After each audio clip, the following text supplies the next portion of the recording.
Guys 2015 में Modi government एक policy लेकर आई थी फाइनेंशियल इंक्लूजन की।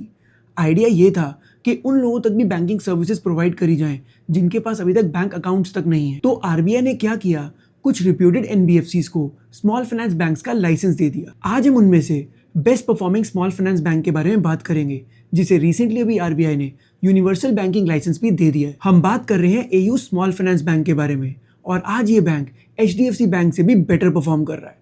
तो चलो लेट्स गेट स्टार्टेड। गाइस, सबसे पहले आपको एक बात समझनी पड़ेगी कि आरबीआई जो है ना, वो किसी को भी बैंकिंग लाइसेंस डायरेक्टली नहीं देता। मतलब अगर आपको बैंकिंग लाइसेंस चाहिए तो आपको काफी टाइम तक पहले आपको एनबीएफसी बनना पड़ेगा।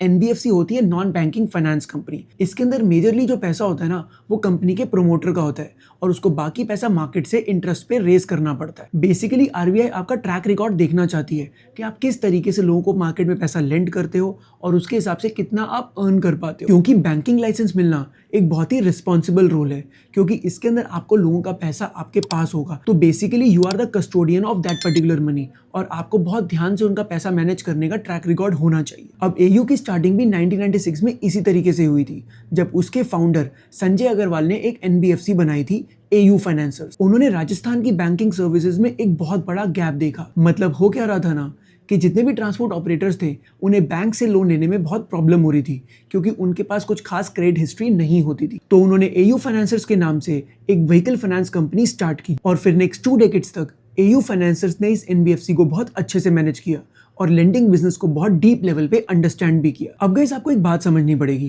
कि बैंक और एनबीएफसी में ना एक बहुत इंपॉर्टेंट डिफरेंस होता है। बैंक्स जो होते हैं ना, वो मार्केट से पैसा रेज कर सकते हैं in the form of deposits. मतलब जैसे हम लोग जितने भी है ना, हम लोग क्या करेंगे, सेविंग्स अकाउंट खोलेंगे, करंट अकाउंट्स खोलेंगे, फिक्स्ड अकाउंट्स खोलेंगे। इससे क्या होता है ना, बैंक्स का जो पैसा मिलता है वो लो कॉस्ट डिपॉजिट्स होती है। मतलब उसके ऊपर बैंक को इतना इंटरेस्ट नहीं देना पड़ता।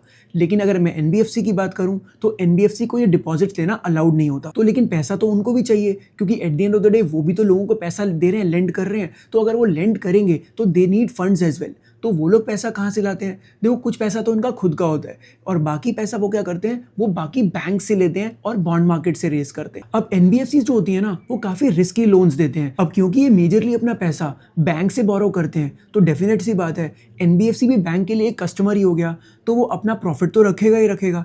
इसकी वजह से होता क्या है ना, एनबीएफसी की जो कॉस्ट ऑफ फंड्स होते हैं वो बैंक से थोड़े ज़्यादा ही रहते हैं, और इसीलिए उनको ऐसे कस्टमर्स को ही टारगेट करना पड़ता है जो थोड़े से रिस्कियर होते हैं। मतलब ऐसे लोग जिनके पास उतनी अच्छी क्रेडिट हिस्ट्री नहीं होती, तभी तो एनबीएफसी उनको हाई रेट पर लेंड कर पाती हैं और प्रॉफिटेबल भी रह पाती हैं। फिर इतने में आ जाता है 2015, जब गवर्नमेंट फाइनेंशियल इंक्लूजन की पॉलिसी लेकर आती है। उसके अंदर एयू फाइनेंसर्स अप्लाई करते हैं for a small finance bank licence. उस पॉइंट ऑफ टाइम पे कुछ सिलेक्टेड एनबीएफसीज को ही स्मॉल फाइनेंस बैंक का लाइसेंस मिलता है, और AU small finance bank was one of them. अब आरबीआई का इसके पीछे आइडिया ये था कि एक ऐसी एनबीएफसी जो लास्ट 20 ईयर से बहुत रिस्पॉन्सिबली अपने पैसे को मैनेज कर रही है, उसको हम एक अपॉर्चुनिटी देते हैं कि आप एक स्मॉल फाइनेंस बैंक बन जाओ। अब एनबीएफसीज के अंदर क्या होता है ना, काफी रिस्ट्रिक्शंस रहती हैं, लेकिन स्मॉल फाइनेंस बैंक्स के अंदर आपको ये अलाउड होता है कि आप लोगों से डिपॉजिट्स लेना स्टार्ट कर सकते हो और ज्योग्राफिकली भी एक्सपैंड कर सकते हो। फिर 2017 के अंदर एयू ने अपने ऑपरेशंस को स्टार्ट किया as a small finance bank.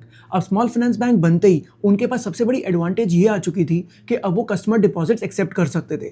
इसलिए स्लोली उनकी कॉस्ट ऑफ फंड्स जो थी वो काफ़ी कम होने लग गई, जो उनके लिए बहुत एक मेजर एडवांटेज बना। और क्योंकि अब इन्हें ज्योग्राफिकली एक्सपैंड करना अलाउड था, तो इन्होंने क्या किया, मार्केट से और पैसा रेज करके बहुत सारी ब्रांचेस खोलनी स्टार्ट कर दी। उसके लिए उन्हें बहुत सारी हायरिंग भी करनी पड़ी, टेक्नोलॉजी के अंदर भी काफ़ी इन्वेस्ट करना पड़ा। तो नेक्स्ट 2 ईयर्स तक इनका मेजर फोकस ब्रांच एक्सपेंशन और लोन बुक ग्रोथ पर रहा। अब उस टाइम पीरियड पे एयू अपनी लोन बुक को तो बहुत फास्ट ग्रो कर रहा था, लेकिन उसके बाद भी उसका स्टॉक अच्छा परफॉर्म नहीं कर रहा था। उसके 2 मेजर रीजन थे। पहला रीजन ये था कि 2018-19 के अंदर इंडिया के अंदर एनबीएफसी क्राइसिस हो गया था, जिसकी वजह से मार्केट के अंदर लिक्विडिटी जो थी वो काफी कम हो गई थी।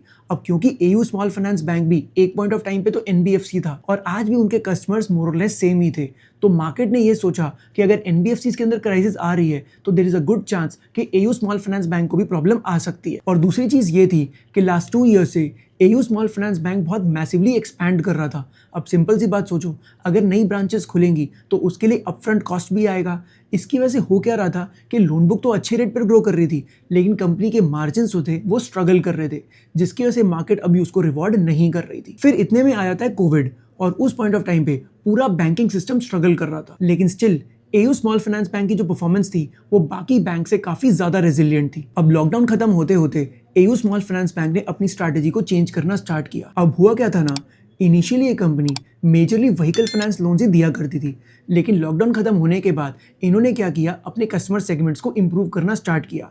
इन्होंने एमएसएमईज के अंदर लोन देना स्टार्ट किया, अफोर्डेबल हाउसिंग के अंदर लोन देना स्टार्ट किया, क्रेडिट कार्ड और पर्सनल लोन्स के अंदर भी फोकस करना स्टार्ट किया, साथ में गोल्ड लोन्स भी इन्होंने देने स्टार्ट कर दिए। तो अल्टीमेटली इन्होंने काफी डाइवर्सिफाइड पोर्टफोलियो बना दिया। फिर FY23 के अंदर उन्हें एक बहुत ही यूनिक चैलेंज फेस करना पड़ा। अब गाइस हुआ क्या था, जब 2017 के अंदर इनको स्मॉल फाइनेंस बैंक का लाइसेंस मिला था, उस पॉइंट ऑफ टाइम पे इन्होंने बहुत सारे फिक्स रेट लोन्स देने स्टार्ट कर दिए थे, क्योंकि उनके कस्टमर्स जो थे वो फिक्स्ड EMI प्रेफर करते थे। लेकिन इतने में क्या हुआ, रशिया यूक्रेन वॉर हो गया था 2022 के अंदर, जिसकी वजह से इंडिया के अंदर काफी मैसिव इन्फ्लेशन बढ़ने लग गई। इन्फ्लेशन बढ़ने लगी तो RBI ने इंटरेस्ट रेट्स बढ़ाने स्टार्ट कर दिए। अब जो रेपो रेट मई 2022 के अंदर 4% था, वो दिसंबर आते आते 6.25% हो गया था। At that point in time 65% of AU's loan book was fixed rate loans. अब देखो इसका मतलब क्या होता है, अब अगर RBI ने इंटरेस्ट रेट्स बढ़ा दिए तो डिपॉजिटर्स के इंटरेस्ट रेट्स तो बढ़ाने ही पड़ेंगे, और अगर डिपॉजिटर्स के इंटरेस्ट रेट बढ़े तो एयू का इंटरेस्ट एक्सपेंस बढ़ जाएगा। पर दूसरी तरफ इनकी इंटरेस्ट इनकम नहीं बढ़ रही थी, क्योंकि majority of their loans were fixed rate loans, तो वहां पर तो फिक्स रेट ही लेना पड़ेगा। इसका मतलब इनकम फिक्स जा रही है और कॉस्ट जो है वो बढ़ गई है। इसकी वजह से क्या हुआ, इनके मार्जिन जो थे वो काफी हद तक कम होने लग गए थे। अब एक तरफ तो फिक्स रेट लोन्स की वजह से इनके मार्जिन कम हो रहे थे, लेकिन दूसरी तरफ जैसे मैंने आपको बताया कि ये कुछ ऐसे सेगमेंट्स में इन्वेस्ट कर रहे थे जो काफी हाई यील्डिंग थे, मतलब उसके अंदर इनको इंटरेस्ट इनकम काफी बेटर आ रही थी। तो नेट इम्पैक्ट जो था ना इनके नेट इंटरेस्ट मार्जिन के ऊपर, वो ज्यादा ही हो रहा था। तो अल्टीमेटली कंपनी ने अपनी लोन बुक को भी उस पॉइंट ऑफ टाइम पे अच्छे से ग्रो किया, साथ में इनके मार्जिन भी इंप्रूव कर रहे थे। हाँ, वो बात सही है कि अगर फिक्स रेट लोन्स इनके थोड़े कम होते तो मार्जिन इनके और ज्यादा इंप्रूव करते। अब लोन बुक और NIM ग्रोथ के साथ साथ इन्होंने ज्योग्राफिकली भी एक्सपैंड करना काफी अच्छे से स्टार्ट कर दिया था। देखो जैसे मैंने आपको बताया था, ये राजस्थान बेस्ड बैंक था, लेकिन आज की डेट में महाराष्ट्र इनकी सबसे बड़ी मार्केट है। महाराष्ट्र का ओवरऑल कंट्रीब्यूशन है 22%, राजस्थान का 20%, दिल्ली का 13%, गुजरात का 8%।